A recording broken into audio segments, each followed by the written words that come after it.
solo es de admitir a los que van ingresando. Listo. ¿Verdad? Pero si no, pues voy a intentar aquí. Estoy configurando esto. Entonces vamos a iniciar. Recording in progress. Buenas tardes a todos y a todas, estudiantes y profesores. Les agradezco mucho su participación y asistencia. El día de hoy, gracias a la gestión del doctor Ludwig, tenemos invitada a la doctora María José Solares, pero entonces ella se dedica al área de porcinos y complementar tanto el programa de farmacología 2 como actualizarnos a nosotros como docentes, ¿verdad? Y estar, entonces, de nuevo, Majo, muchas gracias por aceptar la invitación y el tiempo es tuyo. Ahí Muchísimas te dejo para gracias, que gracias compartas. doctor, y muchísimas gracias a todos pues por su tiempo. Voy a intentar compartir y les voy a pedir si pueden ver mi pantalla, que me digan. Entonces, no sé si se logra ver.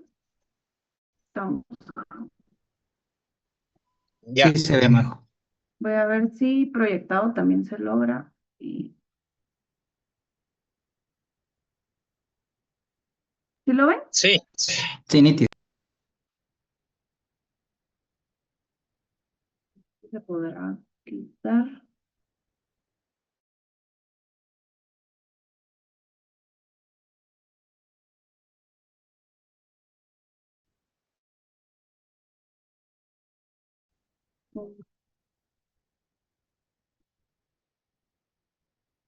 Bueno, entonces, primero que nada, muchísimas gracias por la invitación. Si ustedes tienen dudas, pueden interrumpir o lo pueden dejar al final. No, no hay mayor problema conmigo ahí. Entonces, lo vamos platicando. De que les llamaba la atención el tema de farmacología en porcinos. La verdad es que, les soy bien honesta, vamos a intentar tocar puntos bastante importantes. A mí me gustaría que se llevaran de esta pequeña charla varias cositas como cómo poder hacer un protocolo, qué es lo que más estamos viendo en campo, realmente por qué es tan importante la farmacología.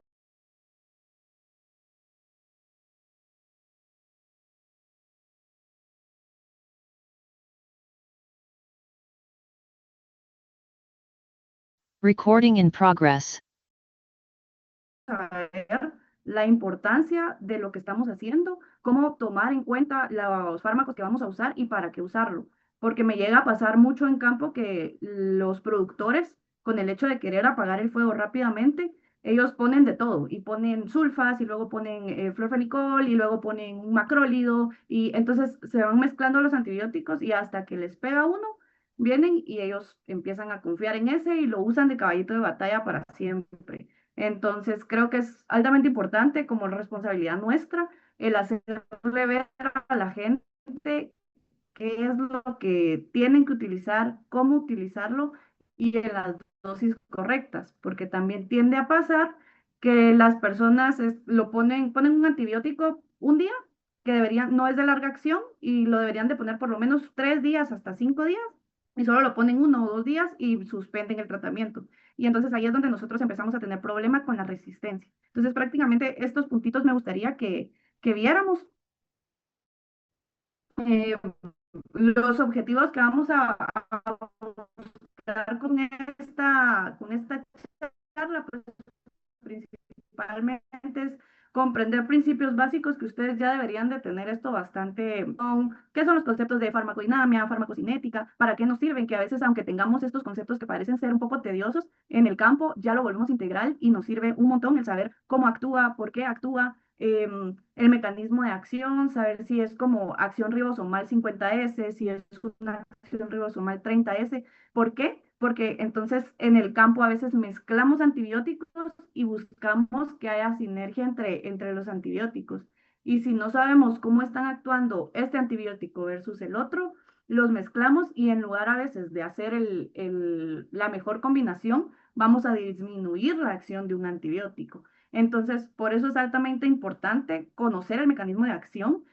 Yo no les diría, apréndanselos de memoria todos específicamente, ¿verdad? pero por lo menos que tengamos la noción cómo actúa un antibiótico y por qué combinar o no combinar con otros antibióticos. Entonces, esto para eso nos sirve la farmacodinamia y la farmacocinética. ¿Cómo clasificar las familias por el tema de las resistencias? Yo hablo mucho con los clientes. Yo soy asesora técnico comercial para una empresa. Nosotros distribuimos vacunas y antibióticos. Entonces hacemos mucho muestreo clínico porque al final nosotros, fuera de tener una venta como tal, intentamos que un cliente tenga una venta técnica y entonces esté utilizando lo que realmente le sirve al cliente. Entonces nosotros hacemos antibiogramas, replico muchos antibiogramas a lo largo del año. Lastimosamente, en la mayoría de laboratorios no tenemos tanta disponibilidad de diagnóstico en Guatemala, son para fármacos humanos. Entonces tenemos ahorita este tipo de limitantes, pero con los que logramos trabajar lo intentamos utilizar lo más amigablemente posible. Y por eso es de que nos sirven las familias, porque a veces cuando nosotros les recomendamos a los clientes que rote antibióticos por tema de resistencia y porque son sensibles a otro tipo de antibióticos, entonces buscamos que no sean de la misma familia tampoco, porque a veces puede llegar a ser menor el efecto y entonces así mantener las moléculas lo más estable posible y no abusar de ellas. Entonces, también vamos a ver cómo diseñar protocolos terapéuticos. Obviamente aquí no van a salir unos expertos en farmacología de cerdos, porque este es un tema extremadamente amplio y podríamos pasar horas hablando de farmacología de cerdos, de protocolos de cerdos, pero realmente en la industria guatemalteca son protocolos bastante estables. Nosotros nos basamos mucho en revisar qué agentes tenemos en granja y a raíz de eso ir atacando a los agentes específicos con antibióticos que sean específicos para estos agentes. Entonces,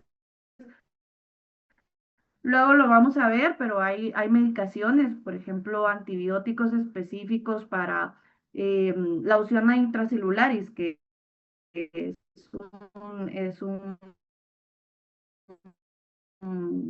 agente causante de la ileitis porcina. Obviamente vienen los porcicultores y con el transmite esta bacteria y por la forma en que es la bacteria. Y siempre recomendamos tirosina.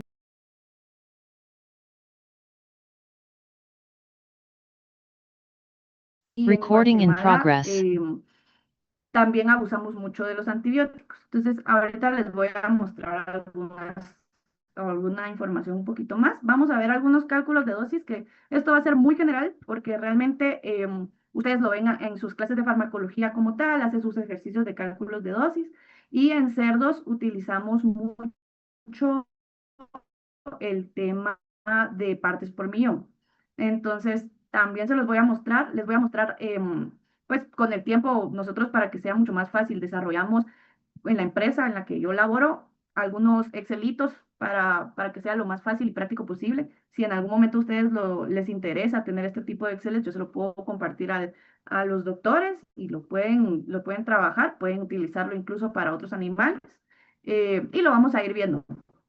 Entonces, cómo aplicar prudentemente estos antibióticos y, perdón, y cómo vincular la teoría con la práctica, que al final eso es lo que queremos y que sean ustedes conscientes.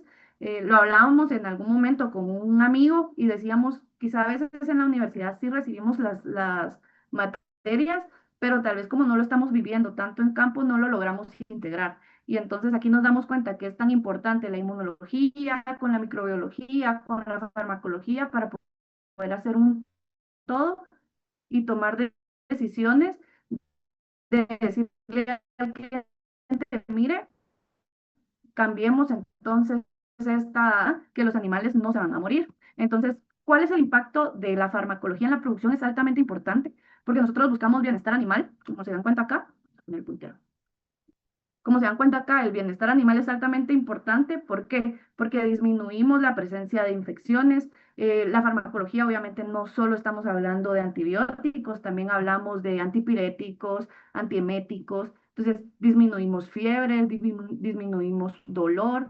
Para todo esto es un todo, lo que buscamos que el animal esté bien, esté pleno y tenga sus 5 libertades y nos llegue adecuadamente a la finalización de la producción, que es lo que nos llega al siguiente punto del impacto en la farmacología, la productividad. En el tema de animales de producción, nosotros buscamos temas económicos. Nosotros no buscamos que el animal esté sano porque es para la familia, quiere que viva un gran tiempo, como por ejemplo en el tema de animales de compañía o incluso en equinos. Aquí lo que nosotros buscamos es que el animal salga a la venta lo más pronto posible, lo más saludable posible, sin temas de zoonosis y sin temas de enfermedades como tal. Eh, Perdón, sin temas de enfermedades como tal. Entonces, aquí lo que nosotros buscamos es que la producción sea, valga la redundancia, lo más productiva posible y lo más eficiente posible. Entonces, sacando animales más jóvenes con mejor ganancias de peso, lo que nos lleva a la siguiente forma del impacto de la farmacología, que es la conversión alimenticia. Entonces, nosotros medimos la eficiencia de nuestros, perdón, nosotros medimos la eficiencia de nuestros animales por medio de conversiones alimenticias. Entonces, nosotros, ¿cómo medimos una conversión alimenticia? Vemos el peso de la finalización del animal, le restamos el peso del destete y entonces eso también hacemos una división por medio del consumo de alimento del animal. Entonces vemos qué tanto tiene que consumir un animal para producir 1 kilo de carne. Y ahí, dependiendo de nuestra conversión, nosotros vemos qué tan eficiente es nuestra producción. Y lo que buscamos es que nuestras conversiones sean lo más bajas posibles porque así quiere decir que consumimos menos alimento, bueno, el animal consume menos alimento y produce más carne. Entonces, con la menor cantidad de alimento posible, él ya está convirtiendo ese alimento a carne. Entonces, luego tenemos el tema de la inocuidad alimentaria. Por ejemplo, hay enfermedades que son zoonóticas, como la salmonelosis, por eso aplicamos a veces algunos antibióticos, porque no es mentira que en las producciones, pues tenemos temas de ratas muchas veces. Es imposible, no hay una sola granja que no tenga ratas. Obviamente lo que necesitamos es mermar la cantidad de estos roedores. Tenemos tema de zoonosis, también nosotros pues trabajamos con humanos, o sea, los humanos pues prácticamente son los que atienden a los animales, entonces necesitamos esto, que esté completamente adecuado, ideal, y también nosotros necesitamos saber que lo que estamos produciendo son libras de carne y alimento humano, o sea, nosotros producimos proteína de origen animal para el consumo de los humanos en este caso pues en Guatemala porque todo el consumo de carne de cerdo pues es nacional. Entonces, hay que ser conscientes de que la inocuidad alimentaria es un tema importante. En el área de cerdos es un área muy bonita porque es muy amplia.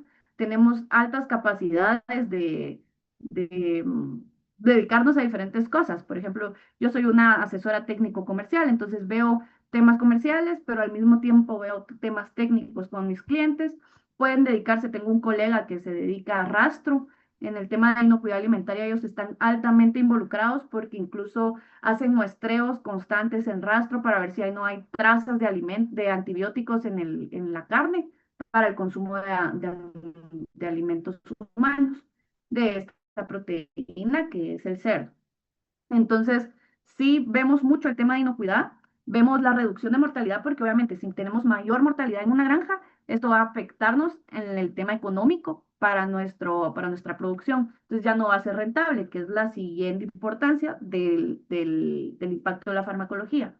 Si una producción no es rentable, pues obviamente como cualquier negocio, pues se va a la quiebra y disminuye la cantidad de animales que tenemos para el consumo humano. En Guatemala consumimos muy poco cerdo, tenemos un consumo per cápita de más o menos 3,7, es muy, muy bajo. Hay países, por ejemplo, Costa Rica, si no estoy mal, ellos están más o menos como en 10, 12 consumo per cápita. En Guatemala ya estamos intentando, hay programas de María promover José, para, ¿perdón? ¿Sí? María José, no se escucha. ¿Aló? Bueno, ¿me escuchan ahora? ¿Hola? Sí, se escucha, ¿Sí? sí. Bueno, Por ejemplo, tenemos ya nuevos programas en donde estamos promoviendo la carne. La verdad es que el gremio de porcícola es muy pequeño, o sea, somos muy pequeños, muy pequeño porque no somos tantas personas, que era lo que le mencionaba yo al doctor al inicio de la clase, que si a ustedes les interesa este medio, son completamente bienvenidos. Necesitamos más calidad de profesionales, mayor cantidad de veterinarios que sí se quieran dedicar a este medio. Muchas de las plazas han sido ocupadas por agrónomos, este, hay mucha labor que incluso están haciendo personas de tema de ingeniería en alimentos. Yo tengo un amigo que es ingeniero en biotecnología, que se dedica a cerdos y es nutricionista de cerdos, o sea, creo que hay campo, o sea, al final sí hay campo para que ustedes puedan venir e involucrarse con nosotros en cerdos. Pero siguiendo con el tema, ¿por qué vamos a usar racionalmente los fármacos? Por principales razones como tal, es porque vamos a tener menor mortalidad. Aquí en este caso les puse neonatal, pero realmente es mortalidad en toda la granja. Hay ciertos rangos específicos que nos dicen a nosotros, por ejemplo, en sitio uno la literatura les dice no pasar del 7% de mortalidad. En sitio 2 no pasar del 3-4%. Y en sitio 3 no pasar del 1%. Si ustedes tal vez no están familiarizados con qué es sitio uno, 2 y 3, sitio uno es donde están las hembras, gestación, berracos, hembras y maternidades hasta el destete del lechoncito. Sitio 2 es más o menos entre tercera y cuarta semana, o sea, después del destete, hasta que lo bajan a piso, que son 10 semanas del animal. Y posterior a las 10 semanas hasta la finalización, eso es sitio 3. Entonces, cada sitio tiene su porcentaje de mortalidad o sus datos o técnicos que nosotros buscamos que sean los más bajos posibles. Justamente hace como un mes me contactó una granja que va a empezar, o sea, está por empezar a meter animales. Ya tienen las instalaciones y todo, y me pidieron que les hiciera sus KPIs. Entonces, que de sitio uno no pasen del 7%, yo les puse un 5% para ser exigentes porque es una granja nueva, y entonces ahí ustedes van midiendo qué tan eficiente es su producción.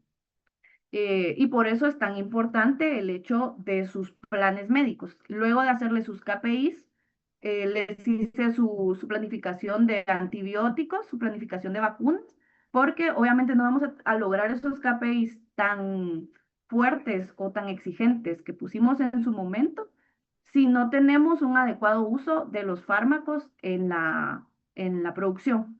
Entonces, también lo que vamos a lograr con un adecuado uso o un uso racional es mejorar las conversiones alimenticias, que era lo que platicábamos en la diapositiva anterior, para enfermedades principalmente respiratorias y entéricas. A veces tiende a pasar mucho que las personas en el campo dicen, póngale este antibiótico que es para temas respiratorios. Este antibiótico es para problemas respiratorios y este antibiótico es para problemas digestivos. Pero yo los insto a que ustedes hilen un poquito más fino y no se vayan tanto por el tema de esto es respiratorio, esto es digestivo, que sí, a veces predomina la función de un antibiótico para contrarrestar problemas digestivos, sí es cierto, pero no nos basemos para elegir un antibiótico en eso. Basémonos en la elección de un antibiótico más que nada en las bacterias que ataca, porque nosotros tenemos que conocer qué bacterias tenemos en granja, para eso hacemos muestreos diagnósticos.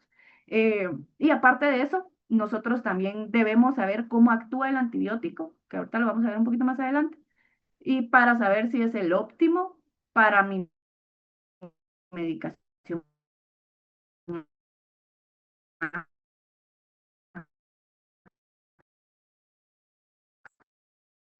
actual.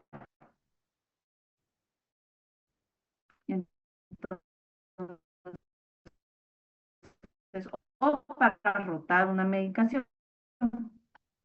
Luego, obviamente no se respetan tanto los días de retiro. El otro día yo fui con cuando deja, lo dejo de dar. Los animales salen con el. A veces es por tema de desconocimiento, porque la gente no lo sabe, y muchas otras veces es porque tienen las mortalidades tan elevadas en las últimas semanas que viene el productor y prefiere seguir dando un antibiótico que quitarlo y arriesgarse a perder un cerdo de 230 libras, donde una libra les cuesta 10 quetzales por libra. Entonces, viene el productor y no quiere perder un cerdo, y mucho menos a esas edades. Entonces, hay que ir haciendo conciencia, es responsabilidad nuestra, para que ellos vayan respetando los tiempos de retiro. Y también esto pues nos conlleva también a la RAM o saber cómo la resistencia antimicrobiana nos afecta a nosotros, porque si seguimos abusando de los antibióticos o abusando de las medicaciones en general, en este caso antibióticos, luego ya no vamos a tener opciones para poder medicar a los animales y nuestros problemas sanitarios van a ser mucho más graves, que incluso tenemos la ventaja que, por ejemplo, uno de los protocolos más utilizados es clortetratiamulina y es altamente estable. Y llevamos muchos años usándolo, pero porque sea estable y nos haya funcionado de aquí a unos 20 años atrás, no quiere decir que no tengamos que empezar a concientizar a las personas de esto y empezar a rotar, que eso ya es labor de conciencia profesional, ¿verdad?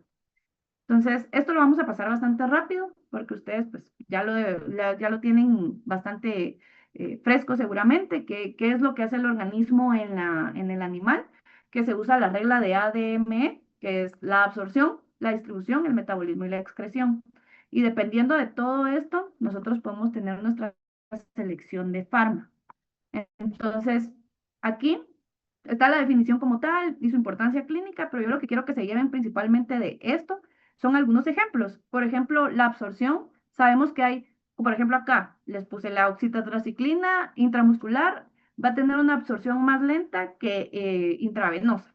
Entonces, eso es algo que nosotros ya a veces como manejamos y sabemos, pero no lo concientizamos y no lo relacionamos con el concepto principal, que en este caso es absorción. Entonces, eso principalmente es absorción. Luego tenemos la distribución, por ejemplo, que un macrólido se concentra en el tejido pulmonar y esto nos hace que sea muy útil para complejo respiratorio porcino. ¿Por qué? Porque se mantiene más tiempo en el pulmón y al mantenerse más tiempo en el pulmón, la concentración mínima inhibitoria es más funcional y hace que sea más efectivo por más tiempo. Ahorita les voy a mostrar otra gráfica que está bien interesante hablando de la concentración mínima inhibitoria, pero para que ustedes lo tomen en cuenta. Entonces, esa es la distribución del fármaco. Luego está el metabolismo, cómo se metaboliza. Realmente en cerdos no usamos mucho ketoprofeno y por eso se los puse acá, porque el hígado porcino metaboliza rápidamente el ketoprofeno. No es un tratamiento de elección, pero sí se puede usar obviamente si es que no tenemos mayor disponibilidad de otras medicaciones, que eso tiende a pasar mucho en granja. A veces me llaman y es como, mire María José, ¿qué puedo poner? Lo único que tengo en granja es esto y esto. Y entonces ustedes tienen que venir y poder tomar decisiones de dar una recomendación oportuna a sus clientes, ¿verdad? Entonces, luego tenemos la excreción, que esto pues todos entendemos lo que es la excreción. Por ejemplo, las sulfas se excretan por vía renal. En cerdos no hay tanto problema con nefropatías porque el tiempo de vida de un cerdo es muy corto. Nosotros más o menos los sacrificamos entre 23 semanas. A veces se empiezan a colectar si llegan a un buen peso desde la semana 19. Entonces, va a depender mucho de la eficiencia de la producción. Pero esto no tiende a pasar tanto, pero lo que sí nos sirve el tema de excreción es para el tiempo de retiro.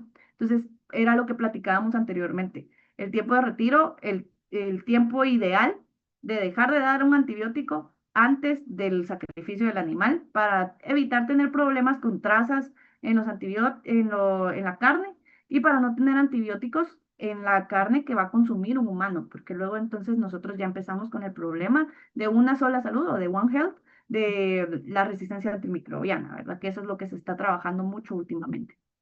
Entonces, luego con el tema de qué le hace al fármaco al organismo, con la farmacodinamia como tal, nosotros tenemos que tener varios conceptos bien claros, que son el mecanismo de acción, que era lo que yo les mencionaba, el receptor o el sitio blanco, porque necesitamos saber cómo actúa, su mecanismo de acción, digamos que tiene acción ribosomal 50S, 30S, o ácido fólico, o inhibidor de la pared celular, entonces, de la síntesis proteica. Entonces, ahí nosotros tenemos que saber más o menos cómo actúa el fármaco, y a raíz de cómo actúa el fármaco, tener una elección adecuada de este mismo. Y a qué sitio blanco da, porque si, era lo que les decía, si usamos dos antibióticos que actúan de la misma forma, en un ratito vamos a ver unos ejemplos, no vamos a lograr tener el resultado esperado, porque en lugar de potenciar la acción del fármaco, vamos a disminuir la acción del fármaco si usamos dos fármacos que tengan el mismo mecanismo de acción. Luego también la potencia, qué tan necesario o qué cantidad del fármaco es necesaria para producir la eliminación como tal de las bacterias. Y la eficacia, que es el efecto máximo de producir el fármaco independiente de la dosis. O sea, qué tanto o cuál es el efecto que va a tener el fármaco como tal, sin contar la dosis como tal. Entonces, aquí la relación entre farmacodinamia y farmacocinética. Hay dos tipos, o hay muchas formas de dividir los antibióticos, pero aquí lo vamos a ver en dos principales, que son los tiempo dependientes y los concentración dependientes. Entonces, los tiempo dependientes es qué tanto dura con su concentración plasmática en el cuerpo para que estos antibióticos tengan mayor efecto. Y luego están las concentraciones dependientes, que necesitamos mayor concentración del fármaco para que éste pueda llegar a generar un efecto. Entonces, por ejemplo, ¿qué era lo que platicábamos anteriormente? De los macrólidos. Estos, como son tiempo dependientes, se mantienen mucho tiempo en el tejido pulmonar y eso nos ayuda a nosotros a tener un mejor efecto para ciertas bacterias, como por ejemplo Mycoplasma pneumoniae, que es lo que nosotros conocemos vulgarmente como neumonía enzootica porcina. Entonces, aquí, por ejemplo, esta es una tulatromicina en pulmones. Este es un ejemplo que les tengo porque es un producto que sí se usa altamente en el país. Y esto es lo que hace un ejemplo ideal de los tiempo dependientes. Porque si se dan cuenta, acá en esta gráfica lo que estamos viendo es que la concentración mínima inhibitoria va a ser diferente para cada una de las bacterias. Esto es Pasteurella multócida, esto es Actinobacillus pleuropneumoniae. Para estos necesitamos 2 microgramos por ml y para Mycoplasma necesitamos menos, necesitamos 0,05 microgramos. Entonces, aquí prácticamente si se dan cuenta, lo que nos está diciendo esta gráfica o lo que yo quiero que entiendan principalmente de esta gráfica, no tanto aprenderse el cuánto necesito de concentración mínima inhibitoria, eso pues no, pero lo que ustedes deberían de llevarse, así como puntual, sería esto me va a durar, para Mycoplasma el efecto me dura más o menos 15 días, 2 semanas. Para Pastorela me va a durar 7 días y para Actinobacillus me va a durar 7 días también. ¿Por qué? Por la cantidad, disponibilidad del producto y para esto se necesita un poquito menos. Entonces, por eso es de que dura más. Y estos son fármacos tiempo dependientes. No sé si vamos bien, ¿alguien tiene alguna duda o seguimos? Listo. Bueno, luego lo que hablábamos de los mecanismos de acción, era lo que yo les decía, si